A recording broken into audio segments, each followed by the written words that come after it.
இன்னைக்கு வாஸ்துவை பற்றி சில கேள்விகள். இப்போ நீங்கள் வாஸ்து பார்த்தீங்கன்னா, வாஸ்து வேறு, மனையடி சாஸ்திரம் வேறு. மனையடியில் வரக்கூடிய குழி பொருத்தம், கர்ப்பம் இதெல்லாம் மிகப்பெரிய கால்குலேஷனுங்க. அது ஈஸியாக பண்ணலாம். நிறைய மேஸ்திரி சாதாரணமாக கணக்கு போட்டு பண்ணிவிடுவாங்க. பட் அது கொஞ்சம் பெரிய இடம் வேணும். இந்த வாஸ்துங்கிறது பொசிஷன். ஆனால் இந்த பொசிஷன் நிறைய பேர் தப்பாக புரிஞ்சுக்கிட்டாங்க. வாஸ்துனா உன்னை அளவே தேவையில்லைன்னு முடிவு பண்ணிடுறாங்க. அளவு இருக்குங்க. அதில் ஒரு வாசல் அமைக்கிறதுக்கு அளவு இருக்குது, படிக்கட்டு வைக்கிறதுக்கு அளவு இருக்குது. இப்போ 20 அடி தான் அகலம் இருக்குது அப்படின்னு சொன்னால் அதுக்கு தகுந்த மாதிரி இப்போ மேற்கு பார்த்ததுன்னா அதில் படிக்கட்டு வரணும். அதுக்கப்புறம் பெட்ரூமும் சவுத் வெஸ்ட்டில் வரணும்னு ஆசைப்பட்றோம். அப்புறம் என்ட்ரன்ஸும் வெஸ்ட்டில் வரணும்னா ரொம்ப கஷ்டப்பட்டு தான் அந்த வாசல் அமைக்க வேண்டியது இருக்கும். சரி, இந்த வாசல் அந்த பொசிஷனில் என்ன பண்ணுறாங்கன்னா, பெரும்பாலும் ஒரு சில 15 கான்செப்ட் வச்சுருக்காங்க. வடக்கு கிழக்கில் இடம் விட வேண்டும். சரி, ஓகே, விடுறோம். அடுத்தது நார்த் ஈஸ்ட், வடகிழக்கில் படிக்கட்டு வரக்கூடாது. சரி, வடமேற்கில் தான் படிக்கட்டு வரணும். அதுக்கப்புறம் தென்மேற்கில் தான் பெட்ரூம் வரணும். அப்படின்னா 3 ஃபேமிலி இருக்காங்க, இல்லை 2 ஃபேமிலி, இப்போ கூட்டு குடும்பம் இல்லைன்னா கூட அப்பா அம்மா இருக்காங்க, பசங்க இருக்காங்கன்னா தென்மேற்கில் ஒரு பெட்ரூமை போட்டு அடுத்த பெட்ரூம் எங்கே போடுறதுன்னு குழப்பங்கள். அடுத்தது பார்த்திங்கன்னா, தென்மேற்கில் டாய்லெட் வரக்கூடாது, தென்மேற்கில் செப்டிக் டேங்க் வரக்கூடாது, தென்மேற்கில் கிணறு வரக்கூடாது, தென்கிழக்கில் கிணறு வரக்கூடாது. இதெல்லாம் அடிப்படையாக ஒரு 15 விதிமுறைகள். இந்த விதிமுறைகளை தப்பில்லை. சில நேரத்தில் இந்த விதிமுறைகளுக்கு விதிவிலக்கு உண்டு. அப்புறம் தெருக்கூத்து வரக்கூடாது. என்ன தெருக்கூத்து வரக்கூடாது? தென்மேற்கு தெருக்கூத்து வரக்கூடாது, தென்மேற்கில் தெற்கு மேற்கு வரக்கூடாது, வடமேற்கில் வடக்கு வரக்கூடாது, தென்கிழக்கில் கிழக்கு வரக்கூடாது. இந்த 4 தெருக்கூத்து வரக்கூடாதுன்னு முடிவு பண்ணிடுறாங்க. இது கொஞ்சம் தள்ளி ஒரு தெரு போச்சுன்னா உடனே ஃபோன் அடி, யாருக்கா ஒருத்தருக்கு அடித்து அவங்க தெரியுமோ தெரியாது, சார் இங்கே வரலாமா வரக்கூடாதா, அவர் என்ன அவசரத்தில் இருக்காரோ வரக்கூடாது, வராதுன்னு ஏதோ ஒன்று சொல்லிவிடுவார். எவ்வளோ பெரிய வேல்யூபிளான விஷயம். ஆனால் ஃபோனில் கேட்பாங்க, இந்த இடத்துல கிணறு வரலாமான்னு. டிகிரியை போட்டு பார்க்காம, டிகிரி பார்க்காம, காம்பஸ் வச்சு பார்க்காம எந்த முடிவும் எடுக்கக்கூடாதுங்க. இந்த வாஸ்து ரொம்ப ரொம்ப ரொம்ப அதை நம்பிட்டோம்னா அதை பார்த்து தான் ஆகணும். ஒரே ஒரு எக்ஸாம்பிள் சொல்கிறேன் பாருங்களேன். இப்போ உங்களது வடக்கு பார்த்த ஒரு மனை. உங்களுடைய வடகிழக்கு மூலையில் வாசல் வச்சுட்டிங்க கரெக்டாக. வீட்டோட என்ட்ரன்ஸும் நீங்கள் வடக்கில் வச்சுட்டிங்க, கிழக்குலேயும் ஒரு என்ட்ரன்ஸ் வச்சுட்டிங்க, யாரோ சொன்னாங்க வச்சுட்டிங்க. உங்கள் வீட்டுக்கு வடகிழக்கு மூலை அடுத்த வீட்டுக்கு வடமேற்கு மூலையாக வரும். அந்த வடமேற்கு மூலையில் அவருடைய அட்வைஸர் என்ன பண்ணுறாரு, அவருக்கு ஒரு டாய்லெட் போட சொல்லிடுறாரு. அது உங்கள் வீட்டை பாதிக்கும். உங்கள் வீட்டில் அப்போ தான் என்ன ஆகும், உங்கள் பொண்ணுக்கு ராகு தசையில் சுக்கிர புக்தி நடக்கும், இல்லை சுக்கிர தசையில் ராகு புக்தி நடக்கும், இல்லை செவ்வாயில் சுக்கிர புக்தி நடக்கும், இல்லை சுக்கிர தசையில் செவ்வாய் புக்தி நடக்கும், இல்லைன்னா புதன் சந்திரன், புதன் சுக்கிரன் சேர்க்கை இருக்கும் ஜாதகத்தில், செவ்வாய் சுக்கிரன் சேர்க்கை இருக்கும்.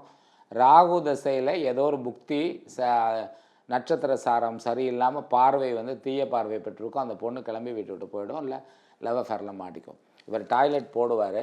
ஏன் போடுறாரு? உங்கள் கிரகம் அவரை போட வைக்கிது. அதுதான் உண்மை. நான் பார்த்தாலும் பார்த்தீங்கன்னா நேரம் நல்லா இருக்கவர் தானாக வாஸ்து நல்லா இருக்க வீட்டுக்கு போயிடுறாருங்க. ஆச்சா, இதுக்கப்புறம் இன்னும் அடுத்த பாயிண்ட் பாருங்கள். உங்கள் வீட்டுக்கு கிழக்கு பகுதியில் ஒரு பழைய பில்டிங் இருக்குது. அதை இடிச்சுட்டு என்ன பண்ணுறாங்க, அப்பார்ட்மெண்ட் கட்டுறாங்க. உங்களை அதை ஒரே அமுக்கு அமைக்கிறங்க. அதுக்குனால தான் இடம் விடுங்கன்னு சொல்றதுக்கு ஒரே காரணம் அதுதான். கொஞ்சம் இடம் விட்டால் அந்த தாக்கம் குறையும். ஆனால் நம்ம என்ன பண்ணுறோம், 800 ஸ்கொயர் ஃபீட் இடம் இருந்தால் 800 ஸ்கொயர் ஃபீட் வீடு கட்டுறோம். 1200 இருந்தால் 1200க்கு வீடு கட்டுறோம். 2400 இருந்தால் 2400க்கு வீடு கட்டுறோம். அங்கே தான் நம்ம மிஸ்டேக் பண்ணுறோம். முடிஞ்ச அளவுக்கு இடம் கொஞ்சம் ஃப்ரீயாக விட்டு கட்டினோம்னா இந்த தாக்கங்கள் குறையும். அடுத்தது வாஸ்துவில் இப்போ நான் 2 பாயிண்ட் சொன்னேன் இல்லைங்க. அடுத்த வீட்டு விஷயம் எப்படி வேலை செய்து பாருங்கள். அடுத்தது உங்கள் வீட்டுக்கு எதிரே நீங்கள் தெருக்கூத்து பார்க்குறீங்க. இவங்க என்ன பண்ணுறாங்கன்னா, வடகிழக்கு மூலை தெருக்கூத்து உச்சோன்னுறாங்க. ஆனால் கிழக்கு தெருக்கூத்து வேலைக்காரங்க, அப்புறம் உங்களுக்கு வேண்டிய வருமானங்களில் ஏதாவது ஒரு தடங்கள் பண்ணி கொடுத்துக்கிட்டே இருக்குங்க.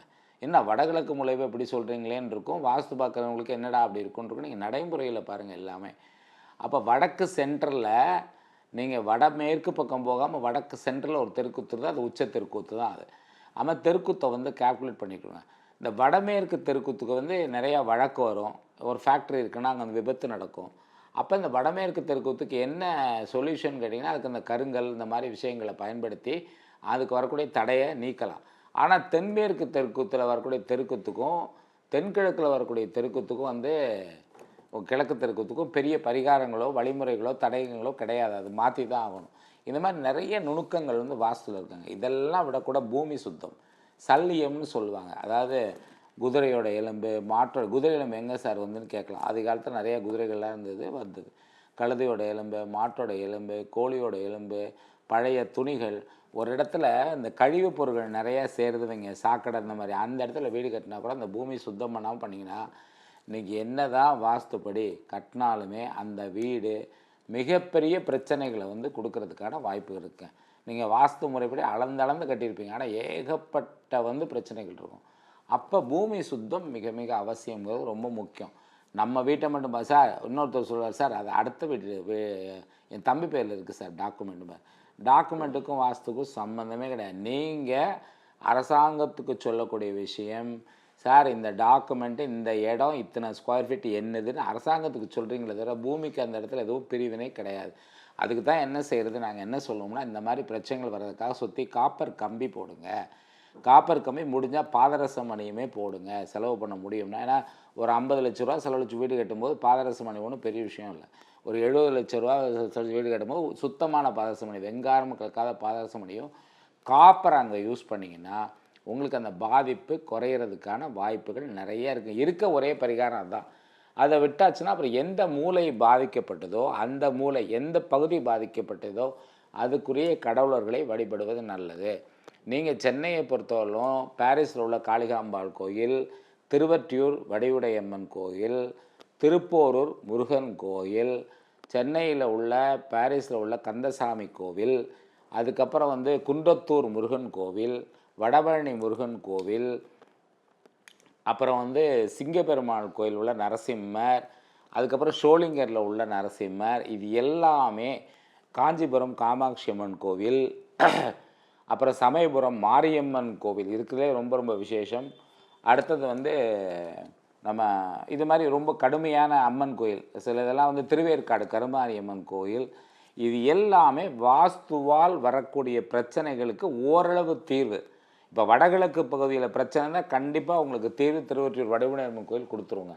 இது எல்லாமே வந்து தற்காலிகமான நிவர்த்தி தான், பெர்மனண்ட்டான நிவர்த்தின்னு சொல்ல முடியாது. நீங்கள் அதுக்கப்புறம் அதுக்கான மாற்று ஏற்பாடுகள் நீங்கள் கண்டிப்பாக பண்ணி ஆகணும். ஆலய வழிபாடு அதுக்கு தான், வரக்கூடிய தடங்களை நீங்கள் தான். சரி, வாஸ்து பற்றி நிறைய கருத்துக்கள் இருக்குது, தொடர்ந்து ஒன்றுனா பார்க்கலாம். அடுத்த நிகழ்ச்சியை சந்திப்போம். நன்றி, வணக்கம்.